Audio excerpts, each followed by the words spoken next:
Bismillahirrahmanirrahim. Assalamualaikum warahmatullahi wabarakatuh. Teman-teman sekalian, jumpa lagi. Kemarin ada yang request tentang masalah perkawinan di bawah umur. Jadi saya awalnya akan bercerita kronologis tentang aturan-aturan di Indonesia terkait dengan usia perkawinan. Karena kalau membahas tentang perkawinan di bawah umur, berarti di bawah usia perkawinan yang ditetapkan secara hukum. Jadi berdasarkan Undang-Undang Nomor 1 Tahun 74 tentang perkawinan, pasal 7, bahwasanya perkawinan hanya diizinkan jika pihak pria sudah mencapai umur 19 tahun dan pihak wanita sudah mencapai umur 16 tahun. 19-16 ini awalnya dalam undang-undang perkawinan. Nah, tapi kemudian ini ada problem karena apa?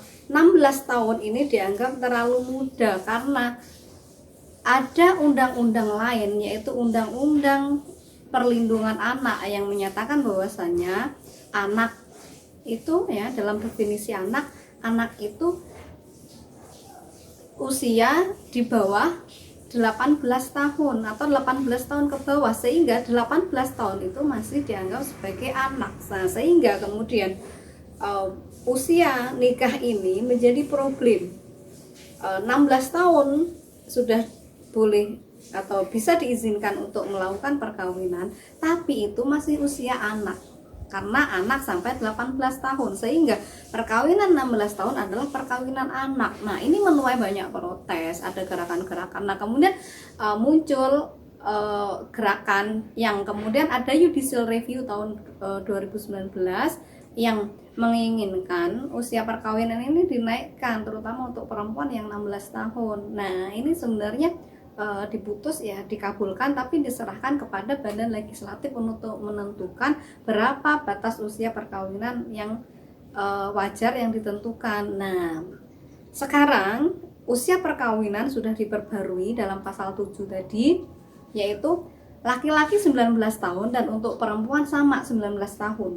Untuk revisi Undang-Undang Perkawinan pasal 7. Jadi sekarang tidak lagi 16 tahun. Nah, masalahnya kemudian di masyarakat kadang terjadi hal-hal yang tidak diinginkan. Jadi ide untuk menaikkan usia perkawinan ini kan sebenarnya bagaimana orang melakukan perkawinan itu sudah matang secara biologis, ya, 19 tahun misalnya. Kalau 16 tahun kan masih anak, nanti anak melahirkan anak kalau punya anak.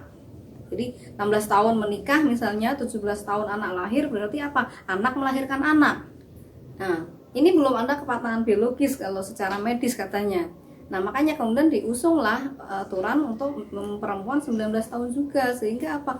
Kematangan reproduksi, kematangan biologis sudah terjadi. Nah, apalagi misalnya, ya, kematangan emosional, kemudian kemapanan ekonomi, ini kan juga secara idealis dituntutkan gitu dalam perkawinan gitu. Nah, makanya kemudian dinaikkan. Jadi ada idealisme untuk menaikkan itu, kalau bahasa hukumnya ide dasreh gitu, ya, ide hukumnya itu. Nah, tapi dalam realitasnya di masyarakat banyak anak yang belum mencapai usia nikah ternyata apa, misalnya mohon maaf kecelakaan dalam tanda kutip, misalnya pergaulan muda-mudi sehingga anak SMA mohon maaf hamil duluan di luar nikah. Nah, ini bagaimana? Nah, makanya kemudian enggak juga hamil di luar nikah, kadang ada unsur-unsur adat atau masyarakat yang masih belum terlalu terpelajar, mereka menjodohkan anaknya sejak kecil. Ini banyak terkenal dalam adat, misalnya kawin gantung, ada apalah, ya, mereka dijodohkan sejak kecil, dinikahkan sejak kecil. Nah, mungkin masih ada masyarakat seperti ini di masyarakat Indonesia, sehingga nah bagaimana celah hukum terkait dengan perkawinan di bawah umur. Nah, Tadi kita berbicara tentang pasal 7. Pasal 7 ayat 1 menggariskan bahwasanya usia nikah itu 19 untuk laki-laki dan 19 untuk perempuan yang revisi terbaru. Nah, di pasal 2-nya dalam hal penyimpangan dari pasal 1, nah berarti apa? Kurang dari 19 tahun, ini bisa mendapatkan izin dispensasi perkawinan dari pengadilan.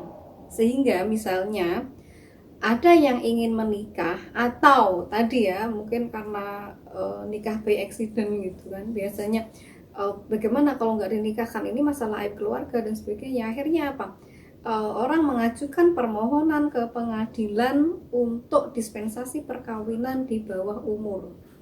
Nah, dan angka dispensasi pengadilan ini di berbagai pengadilan, ini pengadilan agama ya, di pengadilan agama itu lumayan atau relatif tinggi ya, nggak terlalu banyak seperti yang kemarin kita bahas tentang isbat nikah sih ya, tapi ini ada gitu. Jadi masih ada di beberapa pengadilan agama di beberapa daerah ini, orang mengajukan dispensasi perkawinan di bawah. Jadi untuk anak di bawah usia 19 tahun yang akan menikah ini mengajukan permohonan ke pengadilan agama untuk izin dispensasi perkawinan. Nah ini, nah ketika izinnya sudah keluar, ini bisa diterima bisa ditolak juga. Nah kalau sudah diterima, baru dia bisa melakukan perkawinan dan pencatatan perkawinan secara sah. Sekian, assalamualaikum warahmatullahi wabarakatuh.